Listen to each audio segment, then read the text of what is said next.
안녕하세요. 건강지킴이 닥터 MBC 목서윤입니다. 안녕하세요. 김차동입니다. 오늘도 질환에 관한 다양한 궁금증 여러분의 입장에서 꼼꼼하게 짚어드리겠습니다. 현대인에게 다이어트는 평생 따라다니는 숙제 같은 존재죠. 맞습니다.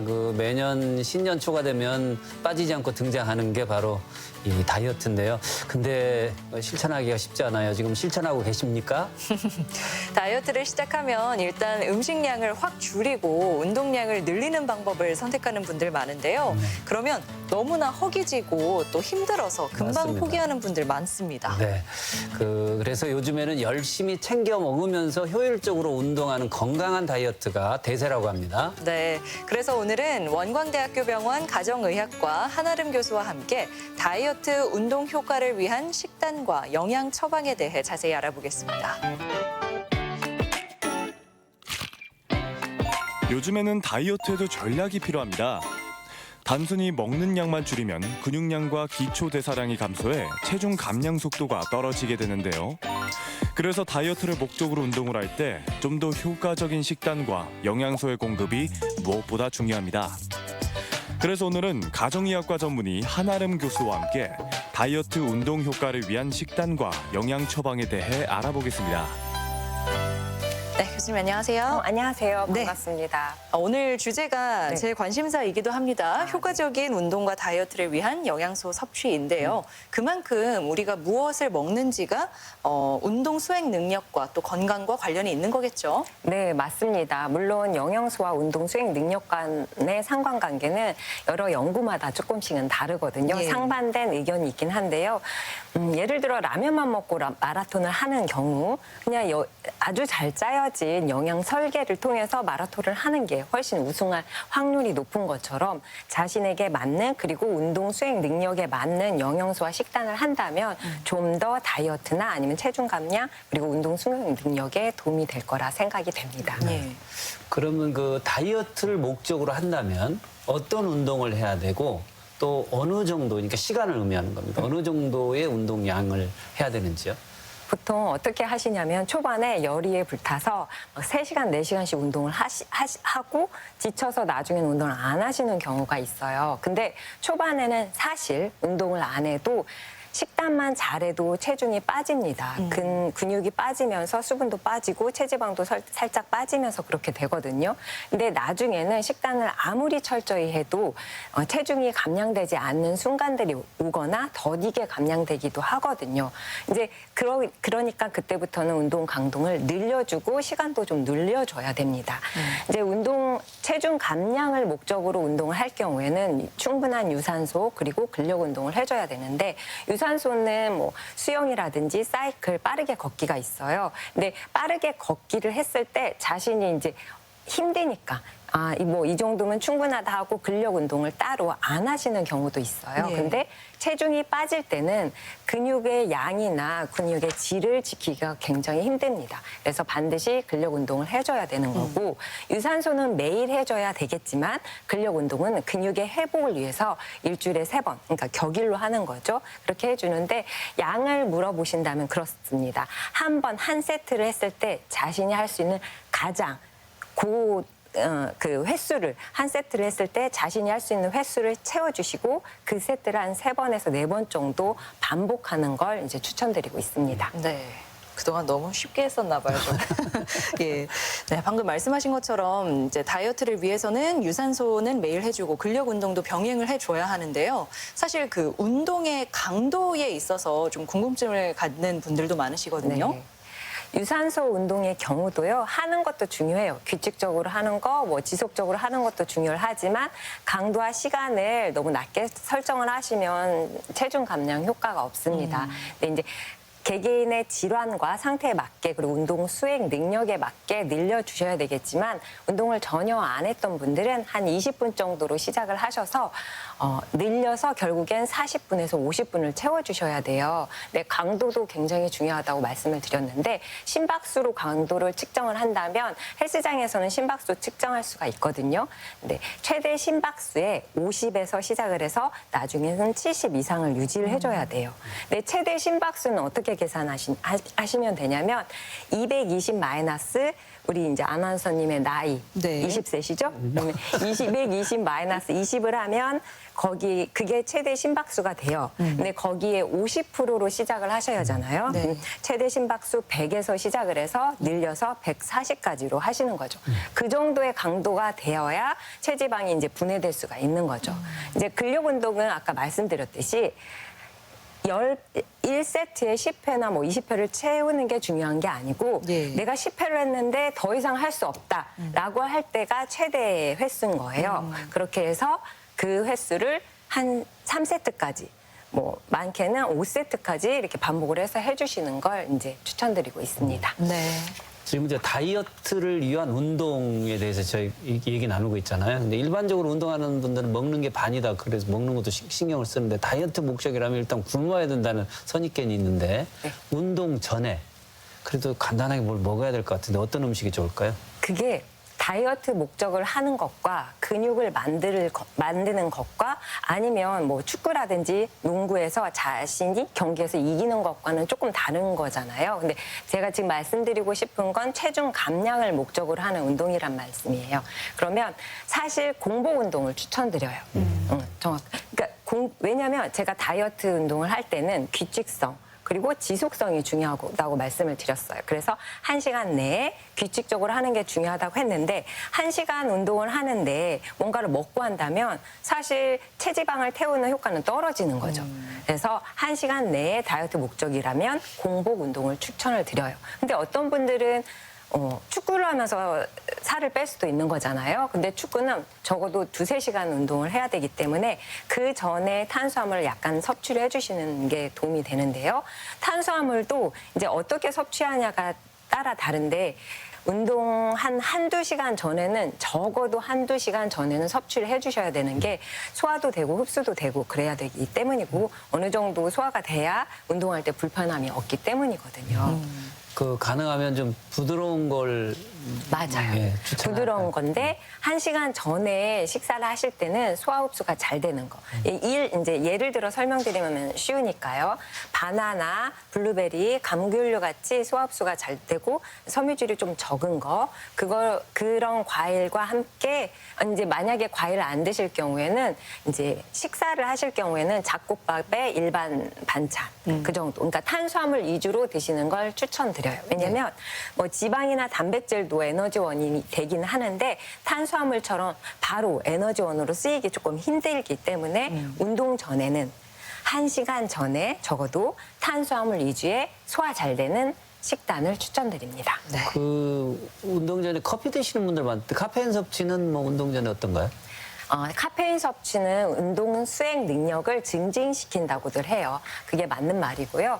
근데 유산소 운동을 공복에 하는 걸 다이어트 시에는 추천을 드리는데 그럴 경우에는 커피를 블랙 커피로 드시길 권해드리고 만약에 유산소 운동을 뭐 2-3시간 정도 축구나 이런 거 하느라고 2-3시간 정도 한다면 약간의 탄수화물을 추가해서 카페인 섭취를 권해드리거든요. 그러니까 커피에 설탕을 좀 넣거나 아니면 에너지 음료수 있잖아요. 네. 에너지 음료나 초콜릿 바 같은 거. 그런 거에 또 어느 정도의 카페인과 탄수화물이 들어있기 때문에 그걸 섭취하고 운동을 하기를 권해드리죠. 네.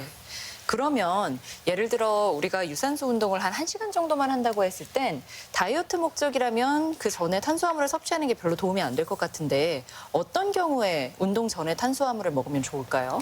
운동 경기, 즉 축구나 뭐 농구 같은 거 운동 경기 전에는 탄수화물 섭취를 하고 운동 중에도 탄수화물 섭취를 권하고 있어요. 뭐 일반 사람들 같은 경우에는 2-3시간 등산을 할 경우에도 중간중간에 아주 약간의 탄수화물 섭취를 권하고 있죠. 근데 이제 중간에 탄수화물 섭취하는 방법은 뭐 이온 음료라든지 아니면 에너지 드링크로 섭취를 할 수 있잖아요. 그 외에 초콜릿바 같은 거. 근데 운동 중에 탄수화물 섭취보다 더 중요한 건 수분 섭취예요. 네. 운동 자체가 노폐물 배출의 기능이 있어요. 근데 수분 섭취를 충분하게 할 경우에는 운동을 통한 노폐물 배출의 효과를 더 증진시킬 수가 있습니다. 비타민이나 미네랄 섭취를 또 권하는 경우도 있던데 어떤가요, 이건? 비타민, 미네랄 섭취도 안 하고 식단 식단을 그냥 대충 해도 사실 굶고 그리고 운동하면 근육도 어느 정도 붙고 다이어트도 되거든요. 네. 그러나 예전에는 단백질 보충만을 강조했다면 요즘은 미네랄의 균형 잡힌 미네랄의 섭취가 운동 수행 능력을 증진시키고 그리고 근육의 소실이나 아니면 근력의 증진에 도움이 된다는 연구들도 많아요. 네. 일례로 아연과 비타민 B군은 근육 손상을 그러니까 운동을 하면 근육이 약간의 손상이 되니까 근육 손상으로부터 회복과 근육의 질을 개선시킨다는 연구들도 있고요. 그다음에 운동을 하게 되면 젖산이나 아미노산이 쌓이잖아요. 근데 비타민 B와 비타민 C는 또 운동 후에 쌓이는 젖산의 그 제거 능력이 있다고도 합니다. 그리고 비타민 B군 중에서도 프루설타민이라고 해서 지용화된 비타민 B1이 있거든요. 이것은 운동 후에 쌓인 젖산과 뭐 여러 가지 노폐물을 배출하는 기능이 있다고 해요. 그 외에도 비타민 E군과 셀레늄도 운동 후에 쌓이는 젖산과 아미노산 제거 능력이 있다고 하니까 그냥 운동을 하는 것보다 여러 가지 비타민과 미네랄을 양질의 것, 충분한 양을 드시면서 하는 건 운동 수행 능력, 근피로 회복에 도움이 된다고 생각을 합니다. 이건 지금 그냥 드는 생각인데요. 그럼 이런 미네랄을 섭취하는 것도 언제 먹는지가 중요한가요? 뭐 운동 전후랄지? 그러지는 않아요. 아. 보통 비타민 미네랄은 하루에 한 번 내지는 2번 섭취거든요. 네. 그러니까 아침에 섭취를 하거나 아침 저녁 섭취를 하는 건데 반드시 운동 전에 드셔야 되는 건 아니에요. 알겠습니다. 하루에 한 번 내지는 2번 이렇게 복용법대로 드시면 되겠습니다. 네. 체중 감량을 하면서도 단백질을 계속 먹어주는 이유는 이제 근 손실을 예방하기 위해서인데요. 그러면 어떻게 단백질을 섭취하는 게 좋은 방법일까요? 기본적으로 근육은요, 70% 정도는 수분으로 되어 있고 22% 정도가 단백질로 구성이 되어 있어요. 그러니까 운동했을 때 초반에 살이 잘 빠지는 건 근손실에 같이 이루어지면서 그 근육 속에 들어있는 수분이 같이 빠지니까 그렇게 체중 감량이 되는 거거든요. 근데 이제 이것을 유지하기 위함이니까요, 단백질 섭취를 충분히 해주시는 게 그냥 운동하는 것보다 훨씬 도움이 되겠습니다. 그러니까 단백질을 섭취할 때는 어떻게 하시면 되냐면요. 일반적으로 보통 사람들이 단백질을 섭취할 때는 체중당 0.8g 정도로 섭취를 권하고 있어요. 근데 다이어트 목적이거나 운동을 하면서 드실 때는 많게는 1.2g에서 1.8g까지 늘리라고 되어 있거든요. 지구력을 요하는 운동 시에는 1.2g에서 1.4. 근데 근육 펌핑 목적으로 하는 근력 운동 위주의 운동을 하실 경우에는 1.4에서 1.8까지 증량을 하도록 권하고 있거든요. 단백질을 내가 얼마나 많이 충분히 먹고 있는지를 알아보기 위해서는 사실 임상적으로 많이 쓰이고 있지는 않지만 소변의 질소 균형 검사를 하면 알 수가 있어요. 그러니까 소변에서 정상 이상으로 질소가 검출이 되면 단백질 섭취가 너무 많다라는 뜻이고요. 정상 이하로 검출이 되면은 단백질이 부족하다는 뜻입니다. 그러나 우리가 그것 때문에 소변 검사를 일부러 할 필요는 없잖아요. 그래서 내 몸무게에 맞는 그리고 내가 하는 운동이나 다이어트 목적에 맞는 단백질 섭취 권장량을 드시면 되겠습니다. 네. 그 단백질 하면 제일 먼저 떠오르는 게 닭가슴살인데요. 네. 저도 이제 직접 먹어봐서 아는데 이게 참 고역이거든요. 저 닭가슴살 대신에 뭐 단백질 보충제 이런 건 어떤가요?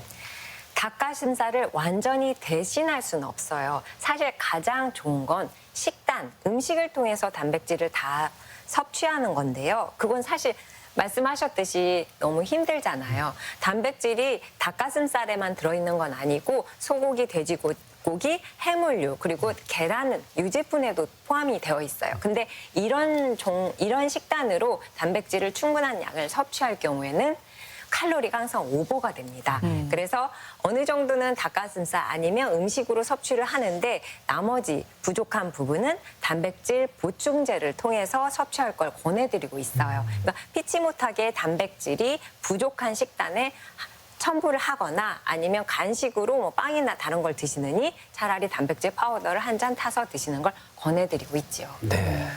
그러면 안 먹는 것보다는 단백질 보충제를 챙겨 먹는 게 더 좋겠네요. 네, 맞아. 그런데 이제 단백질 보충제를 어떤 걸 선택할지 여쭤보는 분들이 많아요. 네. 그래서 저는 만약에 운동 수행 능력 증진이나 근손실의 예방이라 하면 유청 분리 단백질을 권하고 있어요. 그 이유는 유청 분리 단백질, 그러니까 거기에 표기는 WPI라고 써 있는데 그게 흡수도 잘 되고 근생생에 더 도움이 되기 때문이에요. 그러나 다 체질이 같을 수는 없잖아요. 네. 그래서 유청 분리 단백질에 알러지가 있는 사람들이 있거든요. 그런 분들은 식물성 단백질을 권하고 있어요. 대두 추출물이나 아니면 쌀이나 조 추출을 해서 한 식물성 단백질을 권하고 있죠. 네. 자, 뭐 아미노산 제제라는 말도 이제 다이어트 하시는 분들과 이야기하다 보면은 들리는데요. 이건 뭔가요?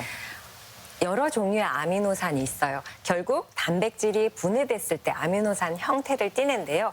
요즘 단백질 보충제를 보시면 뒤에 아미노산 종류별로 써 있어요. 그러니까 이런 아미노산이 들어있다라는 건데 단백질 파우더만 드셔도 아미노산의 이제 섭취가 가능하겠지만요.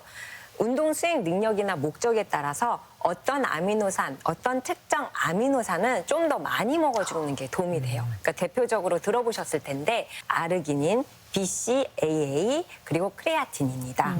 그 중에 그러면 아르기닌 복용하는 분들이 또 의외로 많더라고요. 네. 원래 아르기닌은 요소 대사, 그러니까 요소의 해독 능력이 있는 이제 그 아미노산 중에 하나인데요. 이 아르기닌이 왜 운동할 때 드시냐면 이 아르기닌은 성장 호르몬의 분비를 도와주고요. 운동 수행 능력을 증진시켜요. 그리고 근육의 생성을 돕기도 하고 손상된 근 조직의 회복도 돕습니다. 그리고 이거 외에도 혈압을 떨어뜨리는 기능이 있고 성기능 장애, 면역에 도움이 된다고 합니다. 그거 말고도 인슐린 분비에 도움이 된다고 하니까 운동뿐만 아니라 건강을 위해서는 아르기닌 섭취를 권해드리고 있어요. 네. 네. 아르기닌을 얼만큼 어떻게 드셔야 되는지 궁금하시죠? 예. 궁금해 하시는 분들이 있는데 질병 치료 목적으로 드실 경우에는 아르기닌을 상당히 많은 양을 드셔야 돼요. 그러니까 3g 하루에 3번, 최소 3g을 하루에 3번이거든요. 근데 우리는 질병 치료 목적으로 드시는 게 아니잖아요. 그러면 뭐 한 3g 정도를 드시거나 아니면 제품마다 좀 다르지만 제품에 써 있는 복용 권장량대로 드시면 되겠습니다. 이 시중에 요즘 굉장히 많은 것들이 나와 있잖아요. 뭐 이런 아미노산들도 그냥 가루 형태로 되어서 판매하는 것 같은데 그냥 믿을 만한 것들일까요? 그러니까 아미노산이 가루 형태이든 알약 형태이든 그것은 중요하지는 않아요. 또 용량이 증가됐을 때는 알약으로 만들기 힘들기 때문에 가루 형태로 만드는 경우도 있거든요. 근데 아미노산을 만드는 과정이 어렵지 않기 때문에 그러니까 어느 정도 믿을 만한 회사 제품이면 안심하고 드셔도 되고요. 아르기닌 말씀을 드렸는데 사실 복용량이 중요해요. 그러니까 뭐 이렇게 너무 욕심 때문에 이렇게 막 40g 이상 드시는 경우는 없을 거예요. 근데 40g 이상 막 드시는 경우엔 아르기닌이 혈관 확장 기능이 있기 때문에 두통을 유발할 수 있고 또 설사를 초래할 수는 있습니다. 근데 복용법을 준수하면 그렇게 부작용이 심하지는 않습니다. 알겠습니다. 아르기닌 말씀해 주셨는데요. 요즘 BCAA도 많이 복용하고 계시는 것 같더라고요. 이건 어떤 효과가 있나요?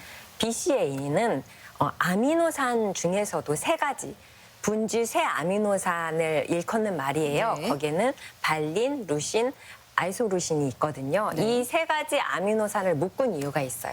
이것 또한 근육 생성에 도움이 굉장히 많이 되고 근피로에 도움이 많이 됩니다.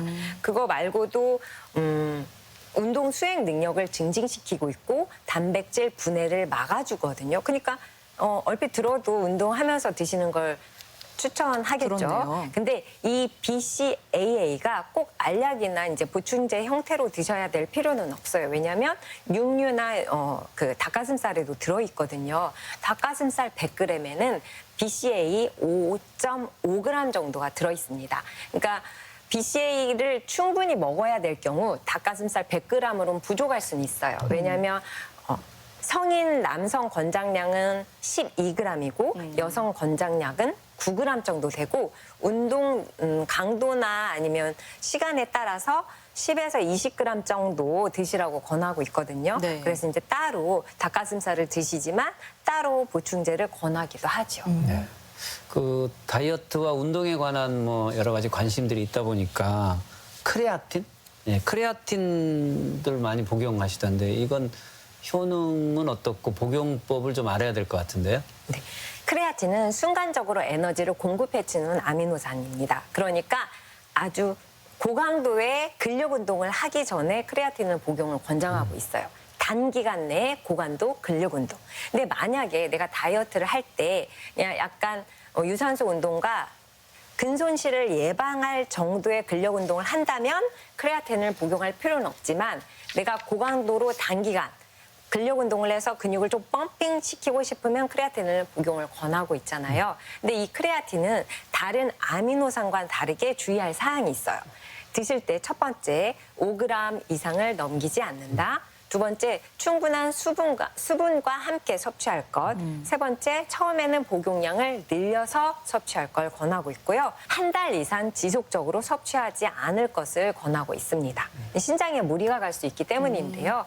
저 아는 지인분도 크레아틴, BCAA, 아르기닌 다 섭취하면서 이제 몸을 만들었는데 걱정이 돼서 간 기능 검사와 신기능 검사를 하면서 이렇게 복용을 권했거든요. 근데 일반적으로 드실 때는 검사 없이도 드실 수 있는데 복용법을 지켜주시면서 드셔야 될 것 같습니다. 네. 지금은 아미노산 말씀해 주셨지만 우리 요즘 광고 보면 왜 체지방 분해를 돕는 성분이네 하면서 굉장히 많은 다이어트 보조제들이 광고되잖아요. 네. 이런 것들은 어떻게 보시나요? 많이들 물어보세요. 물론 경제적으로 굉장히 여유가 있으면 그런 거 드시는 것도 무방해요. 실제로 그게 전혀 효과가 없는 건 아니거든요. 그런데 그런 제품들의 특징이 굉장히 비싸요. 당연히. 그런데 그 가격에 비하면 효과는 그렇게 탁월하거나 드라마틱하진 않아요. 제가 지금까지 설명드린 영양소나 식단은 다이어트에 직접적인 도움이 되진 않아요. 그러니까 체중 감량이 막 돼서 드라마틱하게 돼서 도움이 되는 건 아니지만 결국에는 우리가 다이어트 하려면 규칙성, 지속성 그리고 운동 수행 능력이 있어야 되잖아요. 그것을 보조해준 역할을 합니다. 근데 말씀하시는 그런 제품들은 체지방 분해 효과가 있습니다라고 얘기를 하잖아요. 그러나 없는 건 아니지만 그렇게 드라마틱한 효과를 얻을 수는 없습니다. 네, 알겠습니다. 자, 오늘 다이어트와 운동 관해서 여러 가지 이야기를 나눠봤는데요. 마지막으로 뭐 당부 말씀 있으시면 부탁드립니다. 제가 말씀드린 대로 식단과 영양소를 챙기지 않아도 운동 많이 하고 덜 먹고 하면 살은 빠져요. 그런데 좀 더 효과적으로 지속적으로 하기 위해서는 맞춤형 식단, 나한테 맞는 식단, 그리고 나의 운동의 목적과 강도와 시간에 맞는 영양소와 식단이 더 적합하다고 생각이 됩니다. 저희 비만 센터에서는 물론 이러한 일반적인 다이어트 말고도 운동 식이요법 약물로도 절대 안 되는 초고도 비만 치료도 하고 있습니다. 그러니까 이렇게 맞춤형으로 그리고 지금 현재 체중이나 상태에 따라서 다른 치료와 접근법을 한다면 좀 더 도움이 될 거라고 생각이 됩니다. 네, 오늘 이 시간에는 가정의학과 전문의 한아름 교수와 함께 다이어트 운동 효과를 위한 식단과 영양 처방에 대해서 자세히 이야기 나눠봤습니다. 네, 오늘 말씀 고맙습니다. 네, 감사합니다.